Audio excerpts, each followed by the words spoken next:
Cover One, the draft podcast. I'm Russell Brown, doing a solo episode of the show on a Saturday night. Got a little liquid courage, and we got a lot of NFL draft news to get to because we've got two former first-round picks, first overall picks, on the move in a blockbuster trade. I can't believe it. I'm going to be 100% honest. I cannot believe that the Matthew Stafford trade dilemma is in the books. I just can't believe it. I was downstairs hanging out with my kid, chilling out, and the news came across, and I can't believe it. This is a guy, and I'm going to start with Matthew Stafford, and I'm going to put my fandom in play here. This is a guy that came here, 12 years ago, 2008, 2009, was the first overall pick, took over for an 0-16 team, and I really thought he was going to be the guy. I thought he was going to be the guy that put this team not into the necessarily Super Bowl window, Tom Brady type thing, but I felt like we were going to compete, we were going to win division championships, and none of those things ever happened. It's unfortunate because it's very evident. If you go to my Twitter page, you see the pictures I post of Matthew Stafford as a fat head on my wall in my basement. It's very evident. I like the guy quite a bit. I've been a big fan of him his entire career here, and it's over. He's going to finish 74-90-1. So when you look at win-loss, I mean, it's not great, but 38 game-winning drives, 31 comeback victories. In those three playoff games, sure, they lost, but he got into the three playoffs. And you got to remember, folks, I grew up my entire life watching this team. They had a nice, decent run in the 90s, and then for almost a decade, they were the worst team in the league. So Stafford came in and got them to three playoff wins. I'm thankful for that. But it's time to hit the reset button, and that's what they're doing. They've got Brad Holmes. They've got Dan Campbell. They've got Aaron Glenn. They bring in Anthony Lynn. They've got Deuce Staley. They've got all these pieces in. They've got Dom Capers involved now. They've got John Dorsey involved, Rick Spielman, all these advisors, all these people trying to direct this thing, and they pull the trigger on a trade. And we knew, and we've heard multiple reports over the last couple of days of like what it could be, first-round pick, no first-round pick, and everybody has their sources, and really it's just everybody across Twitter trying to essentially put their stamp on this news and try to validate who they are and who they know. And in reality, nobody had a clue because somebody earlier this week said that the 49ers were going to be the team, and this is the same guy that on Twitter was just going off last year with all these crazy trade rumors and trade things that he's hearing, and none of those things are true. This is not a video game. This is not Madden. But I will say, in real life, right now, the Detroit Lions got a video game-like haul for Matthew Stafford, a 32-year-old quarterback who in about a week, next Sunday, will be 33 years of age. Matthew Stafford gets traded to Los Angeles to the Rams, a team that he can win with. Yes, he can win with that team, with Robert Woods, with Cooper Kupp, with a defense of Aaron Donald and Jalen Ramsey. He goes there. He goes to where he wants to go, goes out to California. That'll make his family happy. That's all great. But the video game haul is this. They got Jared Goff, again, a former first overall pick. They got 2 future first-round picks and a third-round pick to get this thing done. So basically, the Rams paid the Lions to take the Jared Goff contract. And if you don't know what that contract is, it's not a great contract by any means. It's a 4-year deal, $134 million.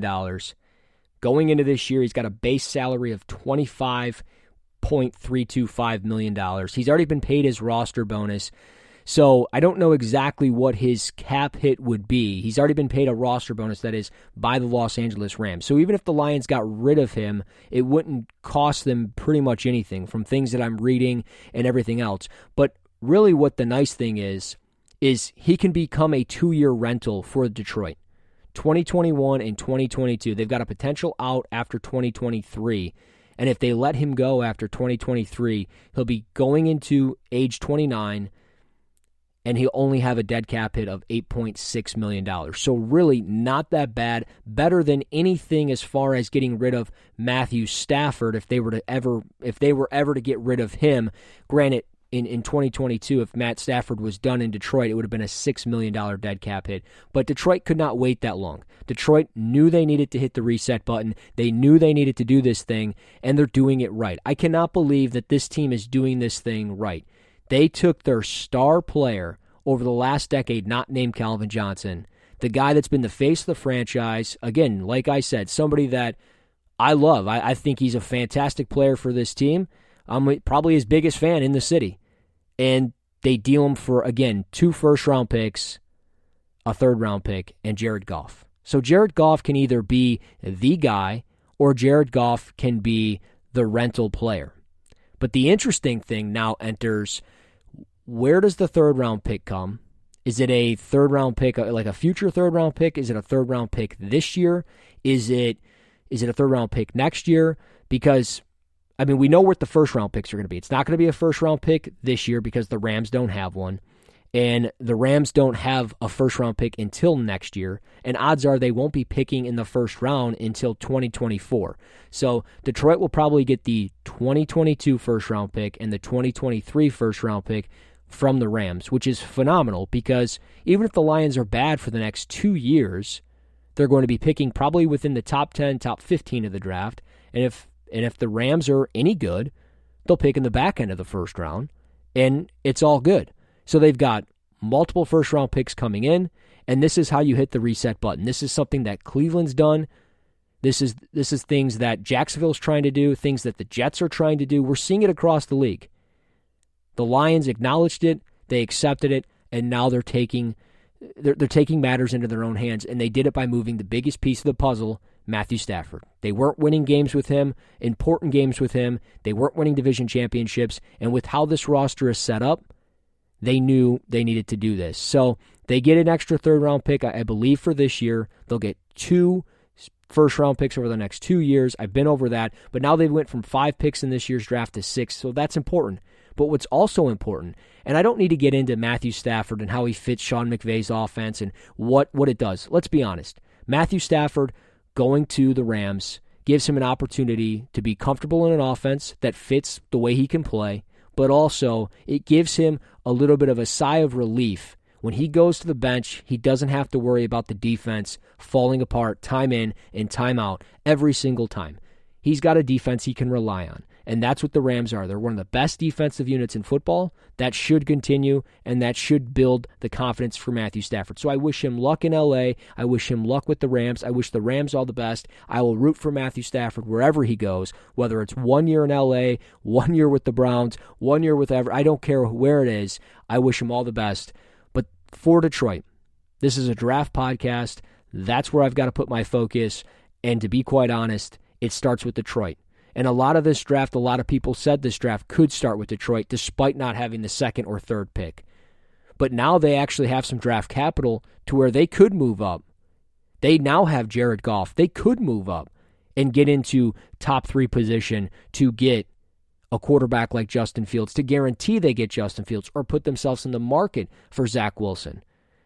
So it's interesting. Do you take Jared Goff and have him be the guy this year?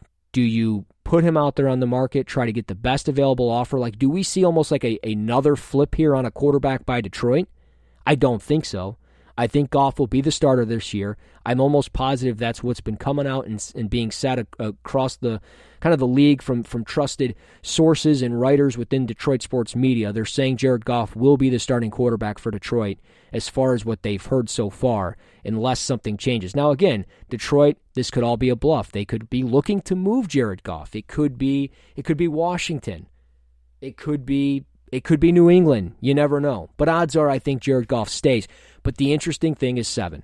Detroit can now retool this entire defense if they need to. They can look at a quarterback, and if they really feel like there is a quarterback out there, because let's be honest, like I'm sure Brad Holmes is a nice guy. Brad Holmes doesn't want to hurt the feelings of Jared Goff, but he understands this as a business. So he understands that if he needs to, he doesn't need to fully commit to Jared Goff. He knows that. We all know that. So what does that mean? He knows he can draft a quarterback at 7. It doesn't matter. Their hands are not tied to simply Jared Goff because of a contract. They can get out of this contract pretty easily. They never drafted Jared Goff, and they got some great draft capital just to get him. So the quarterback option is still available at 7. What it's going to be, I have no idea. I want to say it's going to be a quarterback. Could be Justin Fields. Could be Zach Wilson. If one of those guys end up falling, I don't see that happening. The player I circled to is Trey Lance, because I think Trey Lance out of North Dakota State is the quarterback that makes the most sense to sit on the bench, carry the clipboard for a year. At 21 years of age, he'll be 21 after he gets drafted. He becomes the starter in 2022 at age 22.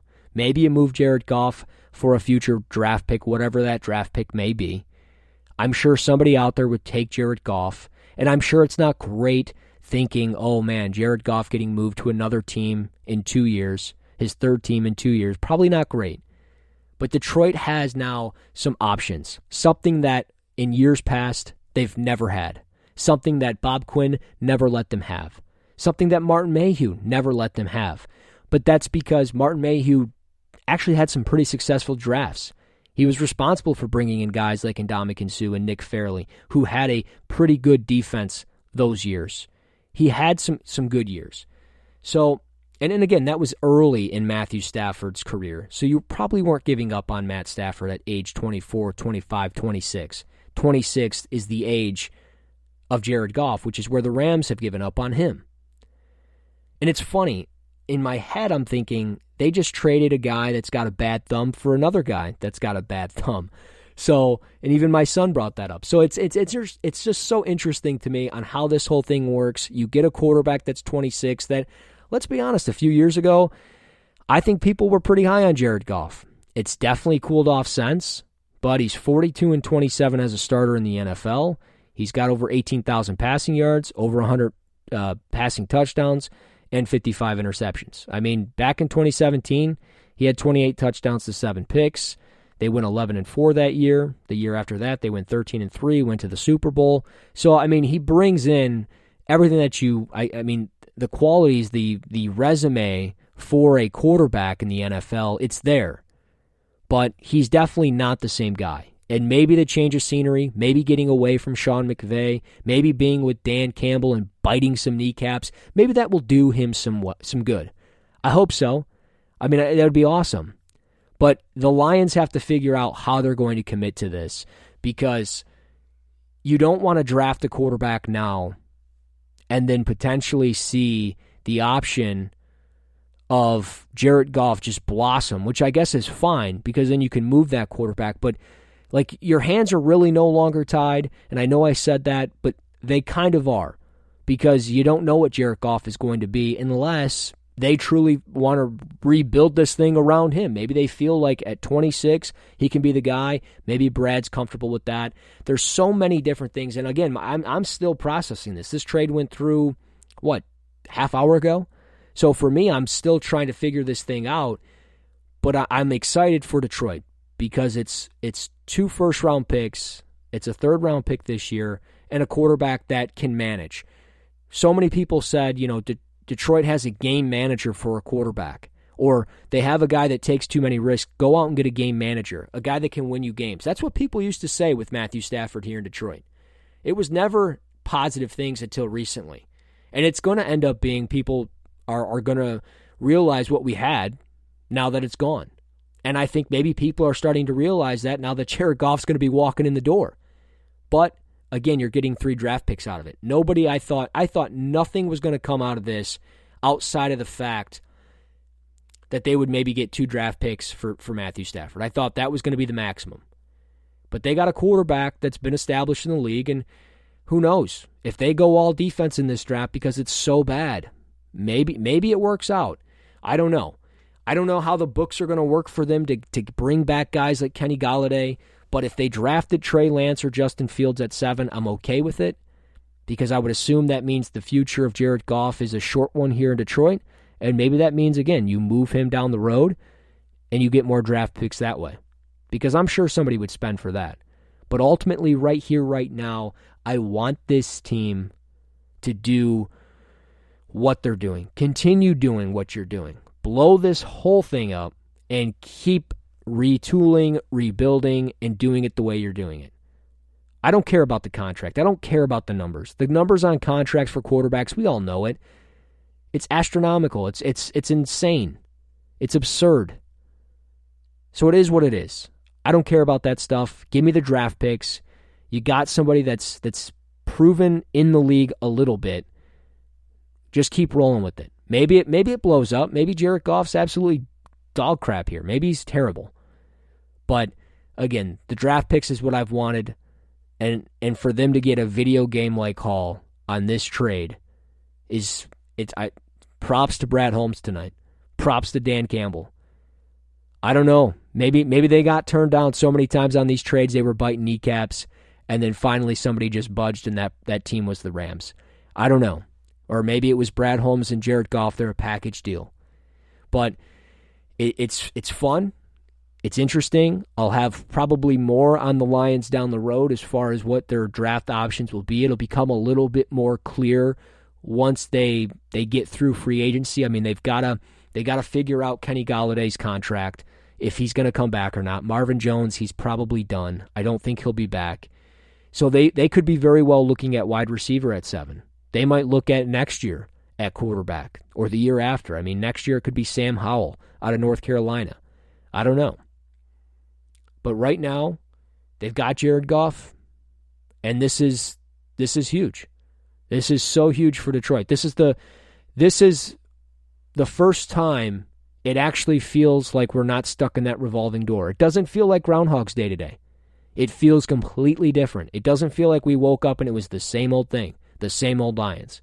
The results right now might be the same old Lions on the field, but I'm going to give this some time. I'm excited. I hope Lions fans are out there excited. Appreciate Matthew Stafford, no doubt about it. But let's be honest, we weren't going anywhere.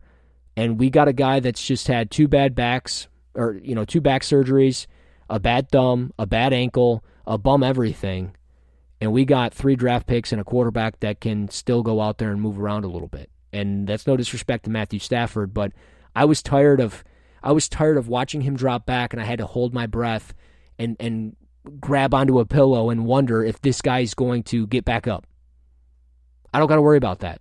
Sure, Jared Goff's not an Iron Man, but I don't really have to worry about that much. So it's refreshing. It's a good start to this regime. It's a good day. I don't know how Lions fans feel, but feel free to find me on Twitter at Russ NFL Draft to talk about it. Feel free to rate, review, and subscribe to the podcast and comment below. I'll have more later this week with Christian Page. We'll talk a little bit more in depth on it. We'll talk a little bit more draft stuff. But until next time, this is Cover 1, the Draft Podcast.